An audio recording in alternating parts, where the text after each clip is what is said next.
name's Mike Machen. I'm a physician at Gove County Medical Center and Blue Stem Medical in Quinter, Kansas. Been doing this for 35 years, graduate of KU Med School, board certified in family medicine. I've been asked today to discuss COVID or coronavirus with you folks, and I'm ready to do it. I'm Scott Rempel. I'm also a family doctor here in Quinter at Blue Stem Medical and at Gove County Medical Center. I've been board certified for about a year now, and I'm Dr. Machen's partner.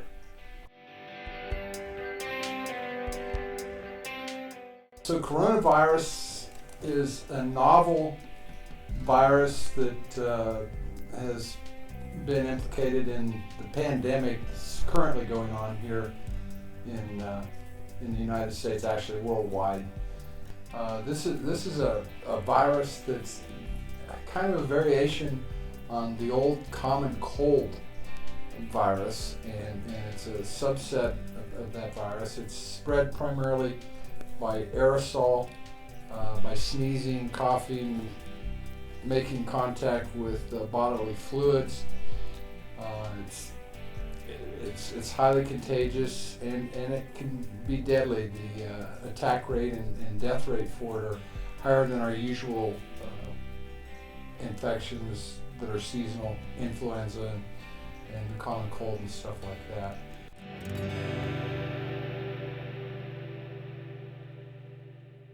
There's a lot of information that has been gathered on coronavirus.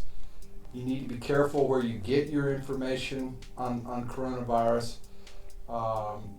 It's best to use a legitimate source. There's a lot of rumors and a lot of bad stuff going around about the origins of the virus, about how it's treated, about how it's transmitted, and about how we try and prevent it from being spread.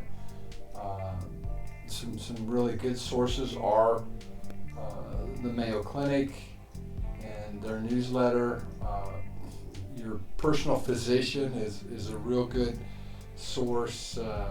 You can give us a call, you can give our nurses a call, and we'll be happy to discuss any questions you may have. I think one thing I would add is another good source of information is the Kansas Department of Health and the Environment's website. The KDHE has actually done a really good job of providing Kansas-specific resources and information on the coronavirus. They also have a really good webpage that has where you can track the prevalence and the number of cases in Kansas and where the hot spots are. CDC also has some good guidelines as well if you want to check out their website.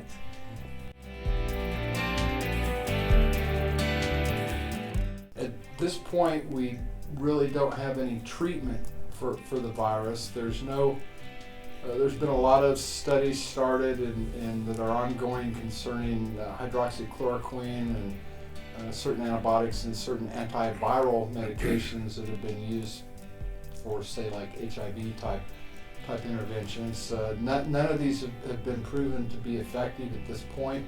That's ongoing, and we'll continue to watch that closely.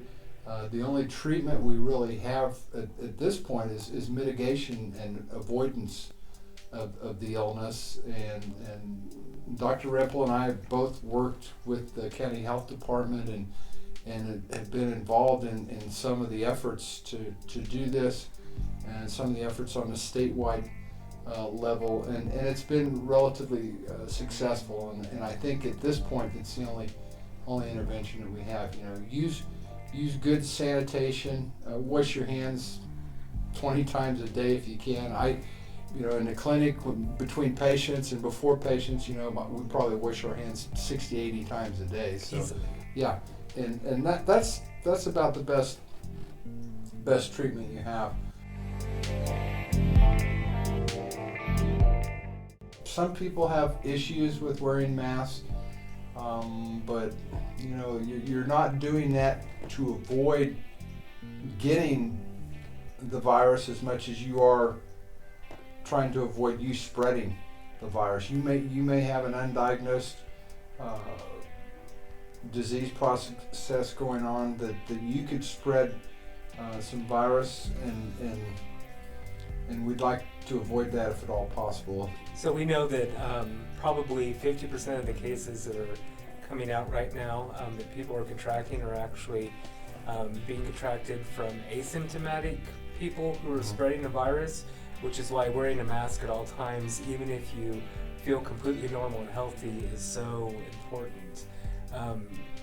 Preventing the spread with your own mask to other people is actually more effective in decreasing the spread of coronavirus than doctors wearing our special N95 masks.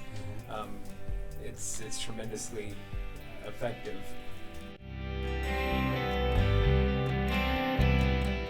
As far as the future is concerned, the only way that we're going to really get on top of this and decrease the death rate and get our economy and society back to a reasonably, quote, normal status again is to have a vaccine to prevent people contracting the virus, or to have some medication that we can give that will help treat the virus. If you haven't read it, there's been a really good series in the Gove County Advocate newspaper concerning the history of the Spanish flu back in 1917 through 1919. If you haven't read that, I recommend it highly. It's illuminating how history sometimes repeats itself, and it's fairly eye-opening. I recommend it highly. I think that's going to probably about do it for our time with you right now. We really appreciate you watching, and we really encourage you guys, if you have any symptoms of coronavirus, such as a dry cough, fever, chills, achiness, sometimes even diarrhea or GI upset. If you have any of those symptoms, we strongly encourage you to give our office a call or give your own doctor a call and see if you should be tested for coronavirus or not.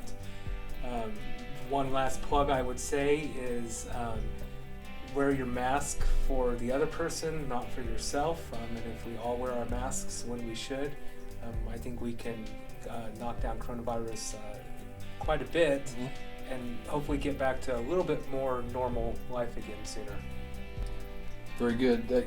Remember, a lot of the mitigation that we're attempting to do is a selfless thing. You're not trying to protect yourself as much as you're trying to protect the people in the nursing home and the people who are at high risk for complications and death from coronavirus. And those people are folks over 65 years of age with chronic medical problems, with emphysema, heart problems, diabetes, and those issues. So this mitigation approach is more of an issue for trying to help other people out than it is to help yourself out, and it's a noble thing. We need to pursue it, and we need to be good at it. Thank you. Thank you.